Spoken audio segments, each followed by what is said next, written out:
ಊರಿಂದ ದಸರಾ ಟೈಮ್ನಲ್ಲಿ ಬರೋರು,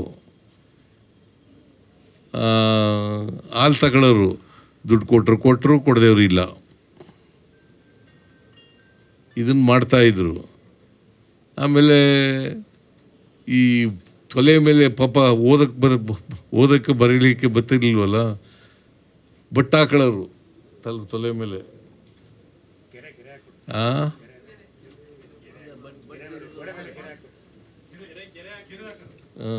ಗೆರೆ ಹಾಕರು, ಹಿಂಗೆ 1 ಲೀಟ್ರ್ ಕೊಟ್ಟರೆ 2 ಲೀಟ್ರ್ ಕೊಟ್ಟರೆ ಹಿಂಗೆ ಹಾಕೊಳ್ಳೋರು, 2 ಲೀಟ್ರ್ ಕೊಟ್ಟರೆ 2 ಹಾಕೊಳ್ಳೋರು.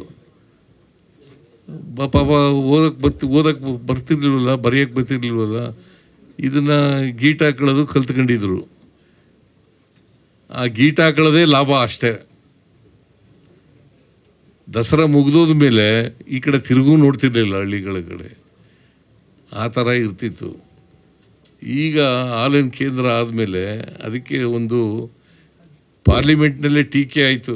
ಏನಪ್ಪ ಅಂತಂದರೆ, ಹಾಲೆಲ್ಲ ಪಟ್ಟಣಕ್ಕೆ ಹೊಂಟೋಯ್ತು, ಪಟ್ಟಣದಲ್ಲಿ ಇರ್ತಕ್ಕಂಥ ಸಾರಾಯಿ ಎಲ್ಲ ಹಳ್ಳಿಗೆ ಬಂದ್ಬಿಡ್ತು ಅಂತ ಹೇಳ್ತಾ ಇದ್ರು.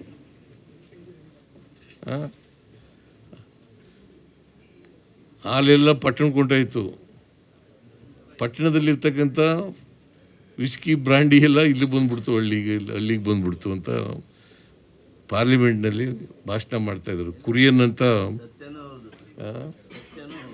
ಸ್ವಲ್ಪ ಮಟ್ಟಿಗೆ ಸತ್ಯ. ಎಲ್ಲ ಕುಡಿಯೋರು ಮೊದಲು ಕುಡಿತಿದ್ರು, ಈಗಲೂ ಕುಡಿತಾರೆ, ದೇವತೆಗಳೆಲ್ಲ ಕುಡಿತಾರಲ್ಲ.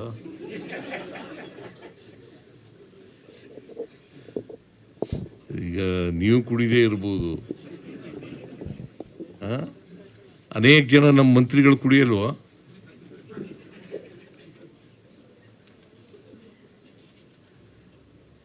ನೀವು ಎಚ್ ಕೆ ಪಾಟೀಲ್ ಕುಡಿದವರು ಏನಂತಿದ್ರು ಗೊತ್ತಾ? ಜಾಲಪ್ಪನವರು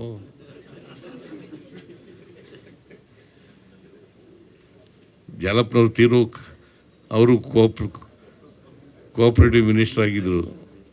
ಅವರು ಏನಂತ ಇದ್ರು ಅಂತಂದರೆ, ಕುಡಿದಾದ್ಮೇಲೆ ನೀನು ಯಾಕೆ ಹುಟ್ಟಿದ್ಯಾ, ನೀನು ಬದುಕಿರೋದು ಯಾಕೆ ಅಂತ ಹೇಳ್ತಾರೆ. ಅದರಿಂದ ಕುಡಿಯೋದು ತಪ್ಪೇನಿಲ್ಲ, ಆದರೆ ಅದನ್ನು ಒಂದು ಚಟವಾಗಿ ಮಾಡ್ಕೋಬಾರ್ದು ಅಷ್ಟೆ. ಚಟವಾಗಿ ಮಾಡ್ಕೋಬಾರ್ದು. ಕುಡಿದೇದ್ರೆ ನಾನು ಬದುಕದೇ ಇಲ್ಲ ಅನ್ನೋ ಥರ ಆಗಬಾರ್ದು. ದಿನನಿತ್ಯ ಕುಡಿತಕ್ಕಂಥದ್ದು ಮಾಡಬಾರ್ದು. ಅದೇನೇ ಇರಲಿ, ಈಗ 1 ಕೋಟಿ ಲೀಟರ್ ಹಾಲು ಒಂದು ದಿನಕ್ಕೆ ಉತ್ಪಾದನೆ ಆಗುತ್ತೆ. ಎಷ್ಟು? 1 ಕೋಟಿ.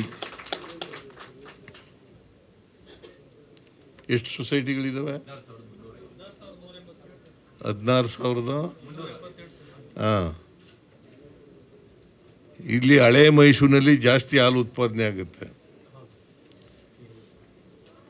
ಉತ್ತರ ಕರ್ನಾಟಕದಲ್ಲಿ, ಕಲ್ಯಾಣ ಕರ್ನಾಟಕದಲ್ಲಿ ಹಾಲಿನ ಉತ್ಪಾದನೆ ಕಡಿಮೆ ಇದೆ. ಅದಕ್ಕೆ ಹಾಲಿನ ಉತ್ಪಾದನೆ ಜಾಸ್ತಿ ಮಾಡಬೇಕು. ಯಾಕಂದರೆ ಇದು ಒಂದು ಅತ್ಯಂತ ಲಾಭದಾಯಕವಾದಂಥ ಉಪಕಸುಬು.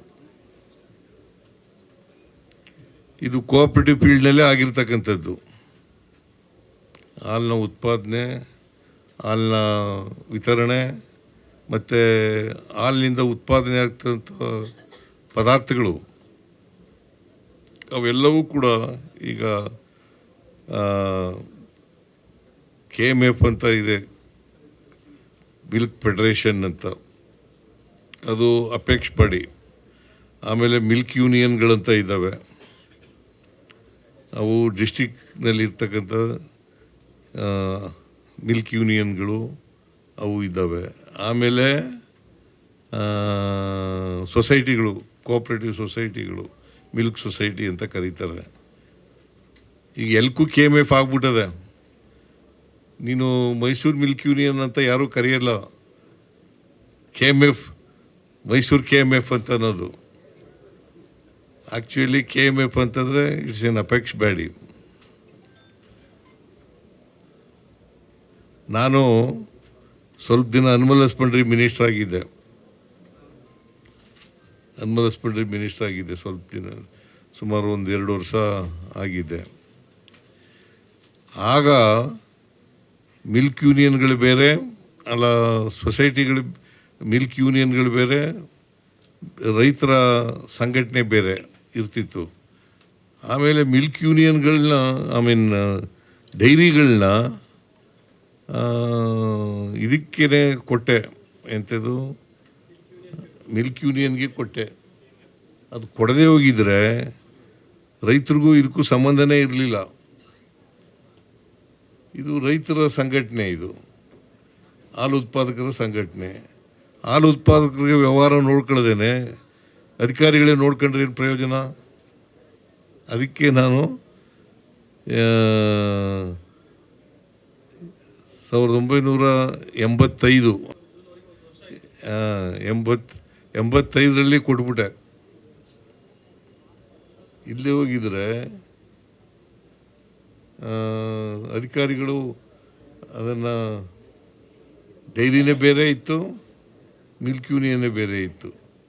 ಮಿಲ್ಕ್ ಯೂನಿಯನ್ ಅಧ್ಯಕ್ಷ, ಆಮೇಲೆ ಡೈರಿ MD ಅದು ಬೇರೆ ಬೇರೆ ಇದ್ದು. ಆಮೇಲೆ ನಾನು ಎರಡು ಒಟ್ಟಿಗೆ ಉಡಿಸಿ ಮಾಡಿದೆ. ಅದು ಮಾಡೋದ್ರಿಂದ ಇವತ್ತು ಇಷ್ಟೊಂದು ವೇಗವಾಗಿ ಬೆಳೀಲಿಕ್ಕೆ ಸಾಧ್ಯ ಆಯಿತು, ಹಾಲು ಉತ್ಪಾದನೆ ಬೆಳೀಲಿಕ್ಕೆ ಸಾಧ್ಯ ಆಯಿತು. ಹಾಗಾಗಿ ಇವತ್ತು ಒಂದು ಸಹಕಾರ ಸಮೃದ್ಧಿ ಸೌಧ ಅಂತ ಆಗಿದೆ. ಸಹಕಾರ ಸಮೃದ್ಧಿ ಸೌಧ, ಸಹಕಾರ ಭವನ ಅಂತಂದಿದ್ರು ಸಾಕಾಗಿತ್ತು.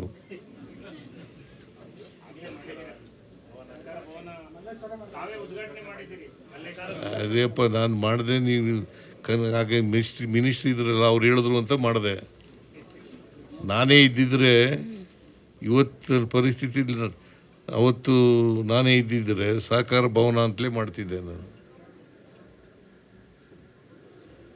ಸಹಕಾರ ಸೌಧ ಅನ್ನೋದು ಭಾಳ ಜನಕ್ಕೆ ಅರ್ಥ ಆಗಲ್ಲ.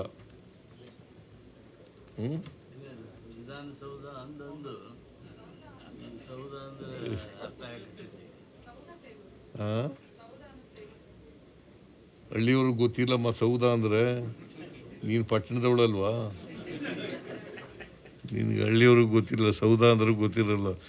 ಸೌಧ ಭವನ ಅಂದ್ರೆ ಗೊತ್ತಾಗತ್ತೆ. ಅದರಿಂದ ಯಾವುದು ಬಳಕೆಯಲ್ಲಿದೆ ಆ ಬಳಕೆಯಲ್ಲಿರೋ ಪದನೇ ಉಪಯೋಗಿಸ್ಬೇಕು.